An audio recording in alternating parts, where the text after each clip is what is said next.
안녕하세요. 엄마 선생님 이자연입니다. 잘 지내고 계신가요? 오늘은 공립초등학교, 국립초등학교, 사립초등학교에 대해서 이야기를 해볼까 합니다. 이제 좀 날씨가 쌀쌀해지면요. 이제 예비초 어머님들께서는 고민을 하십니다. 이제 우리 아이가 1학년 입학을 해야 되는데 어떤 초등학교를 가야 될까? 공립초를 보내야 할까? 아니면 사립초 추첨을 넣어야 될까? 국립초 경쟁률이 심하다는데 그래도 한번 추첨을 넣어봐야 될까? 이렇게 고민이 많으실 텐데요. 세 가지 학교의 장단점에 대해서 오늘 한번 다뤄볼까 해요. 그런 고민을 하시는 부모님들께 조금이나마 도움이 됐으면 좋겠습니다. 먼저 국립초등학교는요, 말 그대로 국가에서 설립하고 운영하는 초등학교를 말합니다. 서울에는 두 개의 학교가 있는데요. 서울대학교 사범대 부설초등학교, 그리고 서울교육대학교 부설초등학교, 이렇게 두 개의 학교가 있습니다. 그리고 전국으로 살펴보면 전국에 있는 각 교대 있죠. 교대 부설초등학교가 바로 국립초등학교입니다. 서울대하고 서울교대는 국립대잖아요. 왜 대학교 보면 국립대가 있고 사립대가 있고, 국립대학교에 소속이 되어 있는 부설초등학교이기 때문에 이 초등학교 역시 국가기관입니다. 국가에서 운영하고 관리하는 그런 학교인데요.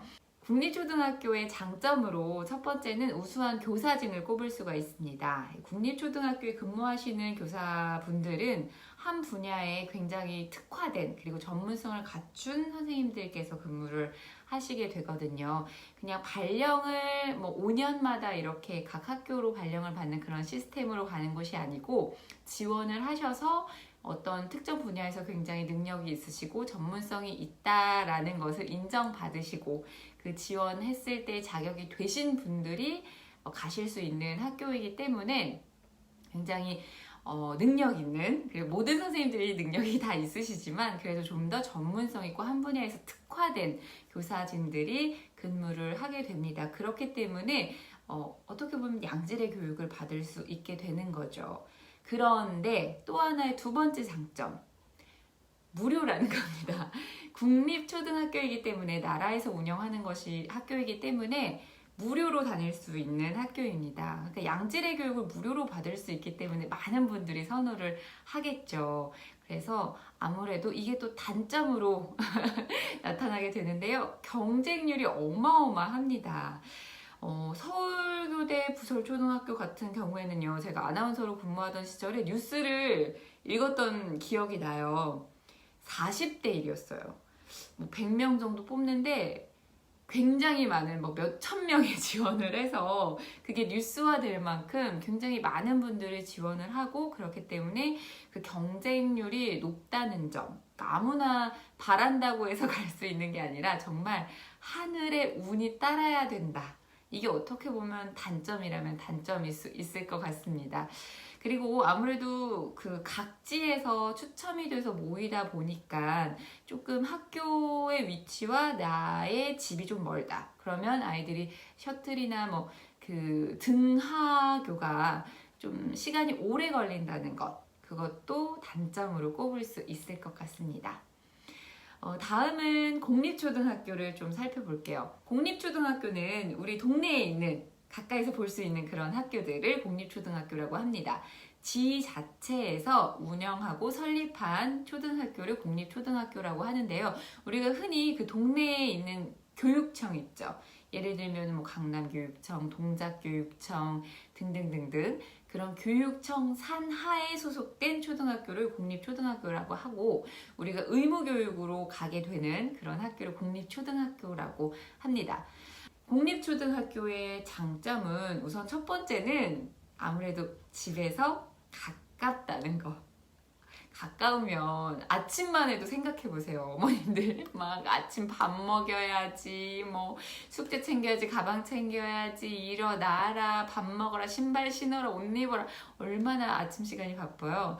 그런데 그런 시간들을 조금 좀 편안하게 그리고 여유 있게 보낼 수 있다는 점. 아무래도 등교하는 시간이 얼마 걸리지 않으니까요. 그리고 아침 시간도 좀 편안하고 안정적으로 활용할 수 있다는 점. 그게 첫 번째 저는 큰 장점인 것 같아요. 그리고 집에서 가깝기 때문에 언제든지 조금 어떤 일이 있더라도 가까운 곳에 내 아이가 있다라는 생각, 그리고 아이도 언제든지 우리 집에 가까이 있다라는 생각, 이런 것들이 굉장히 마음에 안정감을 주거든요. 그런 것들이 가장 큰 장점이라는 생각이 듭니다.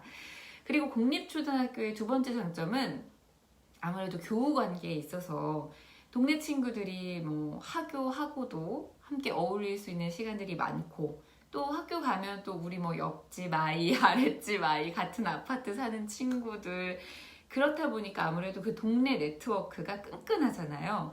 그렇기 때문에 좀 교우 관계에 있어서도 좀 더 가까이, 그리고 친하게, 그리고 또 좀 추억을 쌓을 수 있는 그런 기회들도 많고, 그렇기 때문에 교우 관계에 있어서도 큰 장점을 갖고 있다고들 하더라고요. 그리고 공립초등학교 세 번째 장점은 아무래도 무상교육이라는 거겠죠. 무상으로 교육을 받을 수 있는 것도 큰 장점이라고 볼 수 있겠습니다. 공립초등학교의 단점으로 생각을 해보면, 이제 다른 뭐 사립초등학교나 국립초등학교와 비교했을 때 조금 아쉽다 라고 느낄 수 있는 부분들을 좀 다룰 수 있을 것 같은데요. 공립초등학교는 아무래도 케이스 바이 케이스이기 때문에 그 학급의 반 아이들이 몇 명인지 이거는 예측할 수가 없거든요. 그러니까 과밀이 될 수도 있고, 뭐 사립초등학교처럼 한 20 몇 명이 될 수도 있고, 이거는 케이스 바이 케이스이기 때문에 딱 정해서 20 몇 명으로 좀 소수의 아이들이 지낼 수 있다라는 거는 100% 딱 정해지지는 않고 그 해 또는 그 동네에 따라서 다르기 때문에 조금 뭐 그런 것들을 단점이라면 단점이라고 꼽을 수 있을 것 같고요. 그리고 엄마들 입장에서 하원이 좀 빠르다는 점. 하원이 점심 먹고 오면 일찍 와요. 1학년들 같은 경우에는 뭐 한 12시면 집에 옵니다. 그러면 이제 엄마들이 등교 시켜놓고 청소기 밀고 좀 집 정리하고 돌아서면은 데리러 갈 시간이에요. 그래서 그게 어떻게 보면 조금 이제 엄마들의 자유가 없다는 것. 그게 단점이라면 단점일 수 있는데, 저는 또 반대로 생각을 하면 그만큼 오후 시간이 많다는 거예요. 여유롭게 또 원하는 대로 자율적으로 좀 활용을 할 수 있는 시간들이 많은 거기 때문에 아이가 해보고 싶었던 거, 또 경험해보고 싶었던 거, 아니면 좀 다양한 어떤 뭐 사교육을 시키고 싶다라고 하시는 분들은 그 시간을 충분히 적극적으로 활용을 할 수 있기 때문에 또 그게 장점으로도 또 생각을 할 수 있을 것 같아요.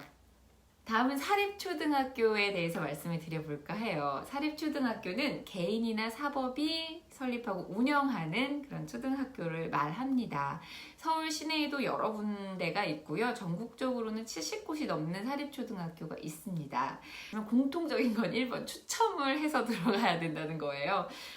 들어가고 싶다고 해서 이제 의무교육처럼 다 들어갈 수 있는 건 아니고, 지원을 해서 추첨을 해서 입학을 할 수 있는 시스템입니다. 예전에는 여러 군데 사립초등학교를 지원을 할 수 있었는데, 지금은 이제 딱 한 곳만 지원을 할 수가 있고요. 그리고 또 그 추첨하는 날이 같은 날이에요. 그렇기 때문에 동시에 여러 곳을 복수해서 추첨을 할 수는 없습니다. 그렇기 때문에 신중하게 고민하시고, 사립초를 원하신다 그러면 그 각 학교의 설명회들이 뭐 10월, 11월부터 쭉 시작이 되거든요. 그런 설명회들을 다녀보시고, 내 교육관, 그리고 아이의 성향에 맞는 그런 학교를 골라서 한 군데에 가서만 추첨을 하셔야 됩니다. 중복으로 하시면은 나중에 그 입학할 때 또 제재가 가해지기도 하거든요. 알고 계시고요. 사립초등학교의 장점이라고 하면 아무래도 좀 좋은 환경, 학교 시설이나 이런 것들이 계속해서 조금 투자가 되고 뭐 보수가 되고 이렇기 때문에 좋은 환경들을 꼽을 수가 있겠고, 가장 큰 것은 아무래도 다양한 커리큘럼이 아닐까 싶습니다. 사립초등학교에서는 뭐 영어 몰입 교육이랄지, 그 다음에 중국어 교육, 그리고 예체능 교육도 뭐 빙상, 오케스트라 등등등 다양한 교육들을 제공을 하고 있습니다. 영어 몰입 교육 같은 경우에는 제가 작년에 그 첫째 아이 때문에 설명회들을 쭉 돌아봤을 때 이응초등학교, 서울에 있는 이응초등학교에서는 한 반에 한국인 담임 선생님이 계시고 원어민 담임 선생님이 또 계세요. 그러니까 2명의 담임 선생님이 계신 거죠. 그래서 충분히 아이들에게 영어를 그 학교에서 노출될 수 있도록 그런 시간들을 많이 가질 수 있도록 이런 시스템으로 운영을 하는 학교들도 있고요. 그리고 다양한 방법으로 뭐 영어 교육에 힘쓰고 있는 것들을 볼 수가 있었습니다. 그리고 학교마다는 다르지만 중국어까지도 교육을 실시하는 학교들도 있었고요. 그리고 1학년 때부터 주 일주일에 한 번씩 또는 뭐 그 이상씩 빙상 또는 수영 이런 것들을 그 자체 내의 시설 또는 타 시설들을 이용해서 적극적으로 교육을 시키는 그런 학교들도 있었습니다. 학교마다 조금 근데 좀 다르기는 해요. 하지만 공통적으로 뭐 영어나 예체능에 있어서는 굉장히 다양한 커리큘럼을 제공한다는 것은 동일했습니다. 또한 장점은 워킹맘들에게는 이게 큰 장점일 것 같은데요. 학교 시간이 늦다는 거.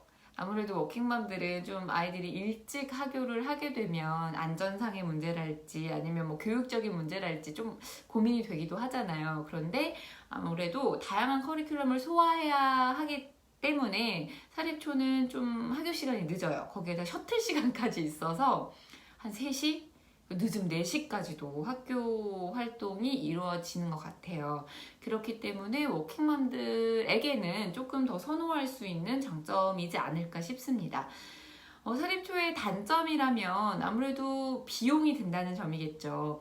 비용은 일반적으로 통계를 다 딱 해서 뭐 낼 수는 없겠지만 제가 지인들에게 좀 물어봤을 때 각 학교마다 조금은 다 차이가 있습니다. 하지만 기본 학비에다가 그것만 있는 게 아니라 방과 후 또 엑스트라로 따로 들어가는 비용이 있고요. 그리고 셔틀 비용, 그리고 교복을 입잖아요. 그렇기 때문에 교복 비용 등등의 이런 전반적인 그 비용들을 다 합치면 한 월 100만 원 정도를 생각을 하더라고요. 그래서 월 100만 원 정도 이제 초등학교를 다닐 때 투자를 해야 한다는 게 어떻게 보면 좀 부담이 될 수도 있기 때문에 저는 이제 단점으로 좀 꼽아봤습니다. 그리고 이거는 공립초등학교와 좀 상반되는 그 단점일 수 있는데 사립초등학교는 아무래도 그 각지에서 또 아이들이 모이기 때문에 그 교우 관계에 있어서 동네 친구들이 좀 없다는 점, 그런 점들이 아이들에게는 좀 아쉬운 부분이기도 하더라고요. 동네 친구들과 좀 자주 놀고 싶은데 그런 점들에 조금 아쉬움이 있다라는 이야기들을 많이 들었고요. 그리고 이제 초등학교를 졸업하게 되면 사립초를 졸업해도 중학교는 그 지역에 있는 현재 거주하고 있는 그 지역에 있는 중학교를 입학하는 경우가 대다수이기 때문에 그때 또 교우관계에 있어서 조금 쭉 초등학교 때부터의 친구들이 연계되는 부분들이 조금 확률이 떨어지기 때문에 그런 점에서도 조금 아쉬운 부분이 있다고 하더라고요. 네, 이런 점들이 아마 사립초등학교의 단점이지 않을까 싶습니다. 지금까지 국립초등학교, 공립초등학교, 사립초등학교 이 3가지 형태의 초등학교의 장단점에 대해서 이야기를 해봤습니다. 아마 고민하시는 어머님들, 아버님들 많이 계실 텐데요. 제가 생각하기에는 어느 학교든 아이의 성향, 그리고 부모님들의 교육관, 그리고 가치관, 이것이 가장 중요하다고 생각을 합니다.